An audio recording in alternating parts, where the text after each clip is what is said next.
The night they cut the ribbon at the ProPlayerH2O Ultimate Gaming Arena, I was not in the front row.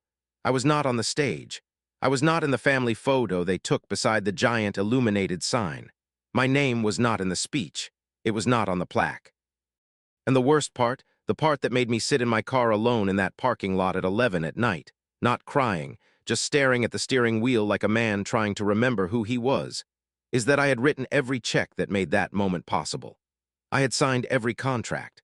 I had missed 3 years of sleep and peace and my own life to build that place from the ground up. And the people standing on that stage, smiling for the cameras, were the same people who told me 6 months earlier that I was not needed anymore. Before I tell you everything, I want to ask you something. If the people you sacrificed the most for were the first ones to erase your name from the story, would you fight to get it back, or would you walk away and let them keep it? Stay with me. Because the answer I chose surprised even me, and I think it will surprise you too. The night they cut the ribbon at the ProPlayerH2O Ultimate Gaming Arena, I was not in the front row. I was not on the stage. I was not in the family photo they took beside the giant illuminated sign. My name was not in the speech. It was not on the plaque. And the worst part, the part that made me sit in my car alone in that parking lot at 11 at night, not crying, just staring at the steering wheel like a man trying to remember who he was, is that I had written every check that made that moment possible. I had signed every contract. I had missed 3 years of sleep and peace and my own life to build that place from the ground up. And the people standing on that stage, smiling for the cameras, were the same people who told me 6 months earlier that I was not needed anymore. My name is Alex, and this is the story of how I built something real, how the people I loved most took it, rebranded it, and stood in front of it like they had always owned it. It is also the story of what happened when I stopped being the kind of man who lets that slide. I need to go back 3 years because you have to understand what I was walking into before you can understand what was taken from me. My family has been in sports and entertainment infrastructure for 2 generations. My father built small-scale sports complexes across the region in the 90s. Nothing flashy, but solid, real concrete and real revenue. When he passed, he left behind a business that was aging, a name that still carried weight in the right rooms, and a structure that had not been updated in over a decade. He also left behind a will. I will come back to that will. It matters more than almost anything else in this story. I have one older brother. His name does not matter here. I will call him Marcus in this story because that is close enough to the truth and far enough from a lawsuit. Marcus was always the face of things. He was charming, loud, confident in rooms full of people. He had our father's laugh and our father's handshake. What he did not have was our father's patience, our father's spreadsheet discipline, or our father's ability to sit in a bad quarter and not panic. Marcus was the front of the house. I was always the back of the house. That was how we divided things when we were young. It was how we divided them when we grew up. And for a long time, I told myself that was fine. I believed that the work I did mattered even if no one saw it. The idea for ProPlayerH2O came from me. That matters, not because I need a trophy for it, but because what happened later cannot be understood unless you know where the origin lives. I had been watching the growth of competitive gaming infrastructure for 3 years. I had studied the numbers. I had visited 3 similar facilities in other cities. I had written a 60-page business plan in my own handwriting, typed it up, had it reviewed by 2 business consultants, revised it twice, and brought it to a family meeting with Marcus, my mother, and my aunt, the 4 people who held the surviving shares in our father's company. I laid it out clearly. A state-of-the-art gaming arena branded under a name that would attract sponsors, streamers, and competitive event contracts. Not a gaming lounge, an arena, professional, scalable. The kind of place that could host regional tournaments with 1,000 spectators. The kind of place that could generate real annual revenue through event bookings, brand partnerships, youth academy programs, and sponsorship inventory. Marcus listened to the whole thing and said one sentence.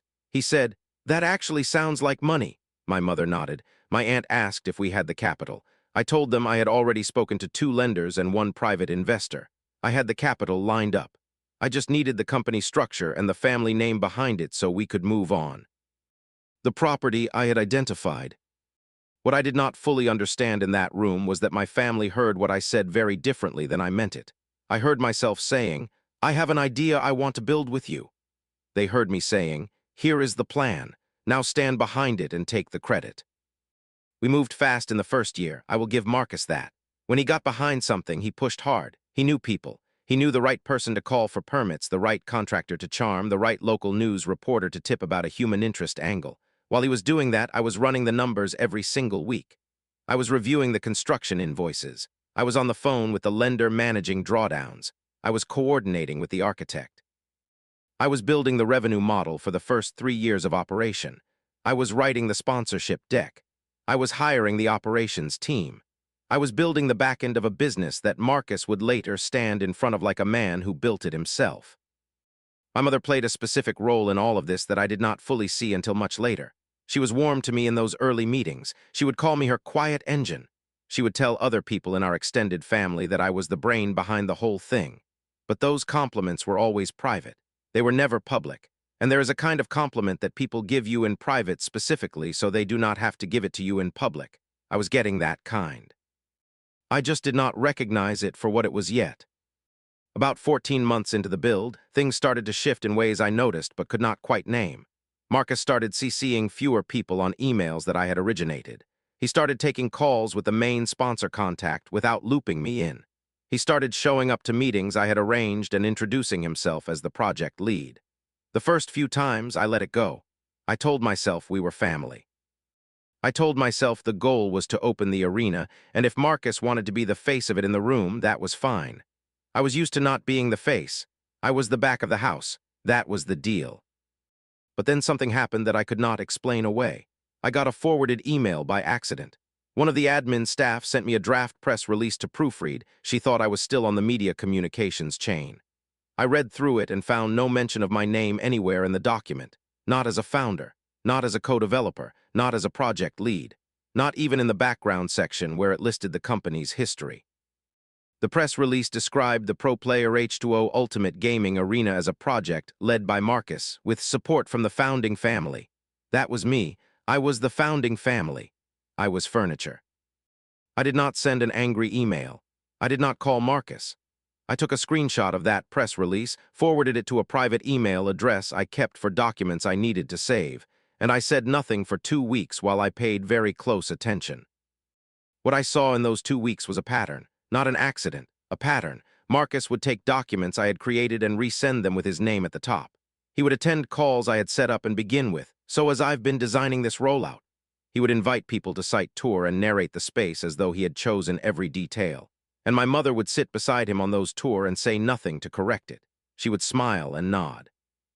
Once, when a potential sponsor asked her who the mastermind behind the concept was, she looked at Marcus and said, "He has a real vision." I was standing 4 feet away.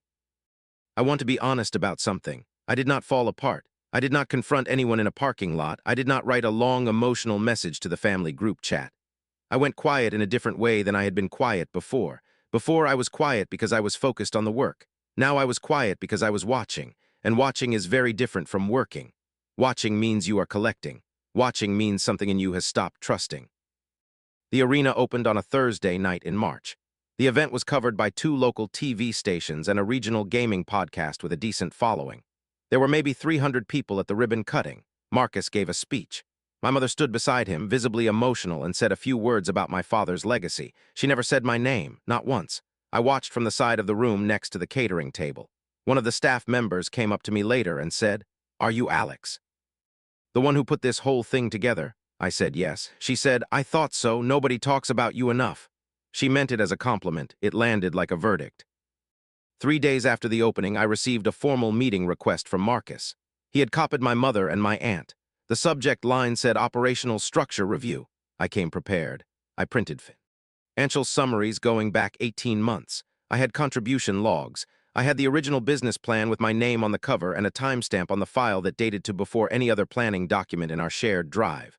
I brought them in a folder. I sat down at the table. Marcus pushed a document across to me. It was a new operational agreement. It redesignated my role as a silent investor with advisory privileges. No operational decision-making authority. No public-facing title. No equity growth mechanism tied to performance. Just a fixed payout percentage and a title that essentially meant I had no seat at the table going forward. I looked at that document for a long time. Then I looked at Marcus. Then I looked at my mother. She was examining something on the wall behind my left ear. My aunt had her hands folded on the table and would not meet my eyes. I picked up the document, I put it in my folder with all my other papers, and I said very calmly, "I'll have my lawyer look at this." Marcus nodded like that was perfectly reasonable. My mother said, "Of course, sweetheart, we just want everything to be clean." Clean, that word, clean. Like the last 3 years had been a mess that needed to be tidied. What they did not know was that I had already spoken to a lawyer. Not about this specific document. I had not seen it yet, but about something else. 3 weeks earlier, I had started having a quiet conversation with an attorney about the original will my father left, because there was something in that will that my family had been quietly managing around for years. My father's will had a specific provision. It stated that any major commercial development using the family company's assets had to be conducted with documented proportional credit to all contributing members. It was a vague clause, the kind that gets written and then forgotten. But it was there, and my lawyer believed it was actionable. I want you to understand something. I was not looking for a fight. I was not trying to burn anything down, but I am also not the kind of man who reads a document that turns 3 years of his life into advisory privileges and then signs it. So I did not sign it. I said nothing more about it. I took it home, added it to the folder, and I called my lawyer that same night. Here is where the story gets important in a way I did not expect. While my lawyer and I were reviewing the will provision, I got a phone call from someone I had not spoken to in almost a year. His name was Derek. He was one of the original private investors I had brought in during the early funding stage. He had put in a significant amount and had a minority equity stake. He had been quiet since the opening, collecting his small returns and staying in the background. He called me to say something I was not expecting. He said, "Alex, I need you to know something. About 6 months ago, Marcus approached me privately and offered to buy out my stake at a below-market rate. He told me the business was underperforming and that the returns would probably disappoint going forward. I almost took the deal, but I did some checking and the numbers looked fine to me, so I declined. And then last week someone sent me the year-one revenue report that your team put together. Alex, this place is doing incredibly well. Why would Marcus tell me it was struggling?" I sat with that for a full minute before I answered. Then I said, "Derek, would you be willing to put that in writing?" He was. I now had something important. I had proof that Marcus had attempted to mislead an investor whose stake in the company was protected under the original shareholder agreement. That was not just a family disagreement anymore. That had legal dimensions. My lawyer made some calls. We learned that Marcus had approached 2 other early stakeholders with the same story. One had already sold. The meaning of that was significant. Marcus had been quietly consolidating control by buying out small equity positions at a discount using false performance data. He was not just sidelining me. He was building a version of the company where my voice would be so diluted it would not matter even if I kept my shares. I did not panic. I remember being almost calm in a way that frightened me a little. I think sometimes when the truth is bad enough, it stops being a shock and starts being a kind of clarity. I had been confused for 2 years. Now I was not confused anymore. I was looking at a picture I had been too close to see properly, and now I was far enough back to see the whole frame. The frame showed that this had never been about family at all. It was about control of an asset. And I was the person who had created that asset and was now being squeezed out of it. I made a decision in that moment that changed everything. I decided to stop working, not to quit dramatically, not to call anyone and make declarations. I simply stopped being available. I stopped answering Chanel emails. I stopped attending the weekly planning calls I had been running. I told the operations staff I was taking a step back for personal reasons. I was still an equity holder. I was still legally bound to nothing new. But I was no longer the invisible engine keeping the machine running, and I wanted to see what happened when that engine stopped. It took 11 days. On day 11, Marcus called me 3 times in one morning. I did not answer. He texted me, "Alex, the vendor contract renewal is today. I need the file you had. Where is it?" I did not respond. 2 hours later, my mother called. Her voice had a texture I had not heard in a while, not quite panic, but not the calm warmth she used when she thought she had all the control. She said, "Sweetheart, Marcus is struggling with a few things. I think he just needs a little help to get his footing." I said, "Mom, I sent Marcus everything he needs for operations months ago. It should all be in the shared drive." She said, "He can't find it." I said, "I'll send him the folder path in an email." I did. No warmth, no offer to stay on the call, just the folder path. Then I hung up. Over the next 3 weeks, I received 17 communications from various people in my family about various operational problems they were having at the arena. A sponsorship contact was not responding. The tournament booking software needed an admin reset. The Year 2 budget review had not been started. A staff member was asking about a policy that only I knew had been documented. Every one of these calls and messages made the same thing clear. The arena had been running because of me. Not because of Marcus's charisma. Not because of my mother's emotional investment in it. Because of the unglamorous, invisible, continuous work I had been doing from behind the scenes. And now that I had stepped back, the seams were showing. I was not enjoying this in a cruel way. I want to be honest about that. It was not satisfying to watch things get complicated. What it was necessary. Because the question I needed answered before any legal conversation could proceed was simple. Did my family understand what they had actually taken from me? Did they understand the value of what I had been providing? Or had they convinced themselves that I was a minor supporting character in a story that Marcus was really telling? The calls told me the answer. They knew. They had always known. The desperation in those 11 days was not the desperation of people who were surprised. It was the desperation of people who had been counting on something they thought they had already secured. My lawyer filed a formal notice of grievance under the will provision in month 4 of my withdrawal. It was not a lawsuit yet. It was a notice. It said that the development of the ProPlayerH2O Ultimate Gaming Arena had used company assets in a manner that violated the proportional credit provision, and that I was requesting a formal accounting of contribution and a restructuring of credit and equity to reflect documented evidence. We attached my original business plan. We attached the time-stamped files. We attached contribution logs I had kept across 3 years. We attached Derek's written statement about the misleading investor communication. And we attached the earnings report from year 1, which showed that the arena was performing at approximately 40% above our original projection. That filing went to Marcus, my mother, my aunt, and the company's registered attorney. I did not call anyone to warn them. I did not send a personal message first. I just let the filing speak. Marcus called me that same afternoon. His voice was different from any voice I had heard from him before. Not angry, not charming, something smaller. He said, "Alex, come on, this is family." I said, "I know it is. That is why I am using a legal process instead of a public one." He was quiet for a moment. Then he said, "What do you want?" I said, "I want what the will says I am owed. Documented proportional credit and equity that reflects my actual contribution. Nothing more." He said, "That will take time." I said, "I have time. I have kept records for 3 years. Time is on my side." He hung up. My mother's call came 2 hours later. This one was harder. My mother has a specific way of talking to me when she needs something, a softness in her voice, a vulnerability that makes me feel like I am still 11 years old and she needs me to help carry in the groceries. She said, "Alex, you know this is not what your father would have wanted. He built that company for all of us." I said, "Mom, I know what Dad wanted. I read his will carefully. That is exactly why I am doing this." She was quiet, then she said, "Marcus is not trying to hurt you." I said, "I believe that actually. I do not think any of this was personal. I think it was just convenient, and now the inconvenience is mine to manage." She did not have an answer for that. He said she loved me. I told her I loved her too, and I meant it. Both things can be true. My aunt was the one I had not fully accounted for. She called me 3 days after the filing. My aunt is a quiet woman, not given to drama, always a little apart from the loudness of the rest of the family. I had thought she was in Marcus's corner simply by association. What she said surprised me. She said, "I want you to know that I voted against that operational agreement when they brought it to me. I told them it was not right. I was outvoted. I did not know how to tell you. I am sorry I did not tell you sooner."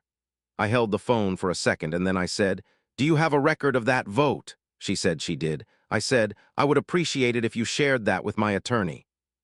She did. The legal process took 4 months to move through its early stages. I will not make this into a courtroom drama because it never became one. What it became was a mediation process, and mediations are won not by the loudest voice but by the most documented one. I had 3 years of documentation. Marcus had charisma, some emails, and a press release that did not mention my name.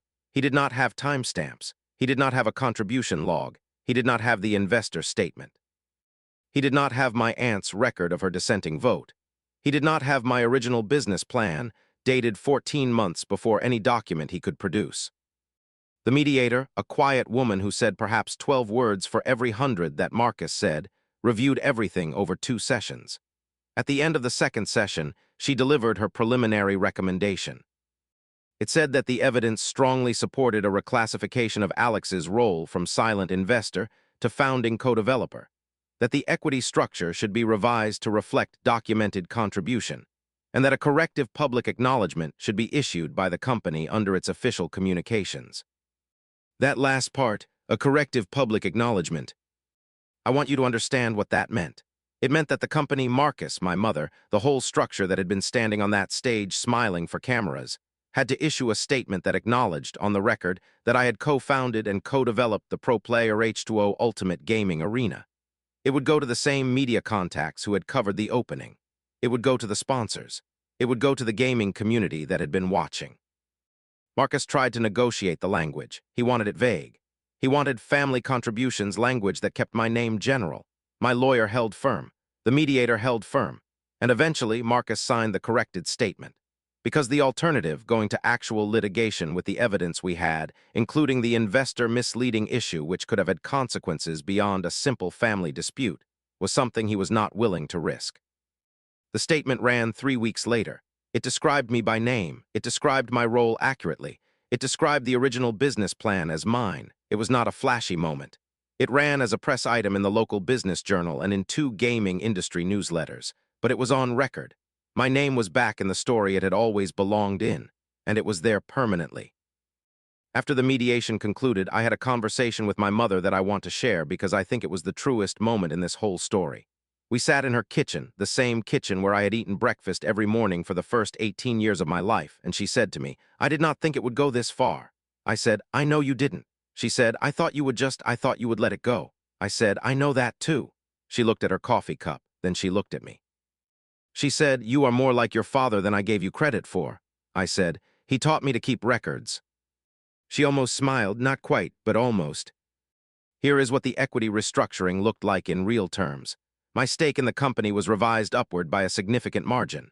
My name was added formally as a co-founding developer, which had implications for future revenue events including any potential sale or expansion deal. The fixed payout was replaced with a performance-linked structure that reflected how the arena was actually performing, which, as the Year 1 report had shown, was well above projection. In practical terms, the settlement was worth substantially more than the original, silent investor structure would ever have been. In every way that could be measured in money, I came out ahead. Not because I was greedy, because the value was real and the evidence was real. But I also want to tell you what I lost, because this story is not a clean victory. I lost something with Marcus that I do not think I will ever fully get back. We are civil now. We speak when we need to speak. But the ease that existed between us when we were younger, the specific comfort of being known by someone who knew your whole history, that is gone.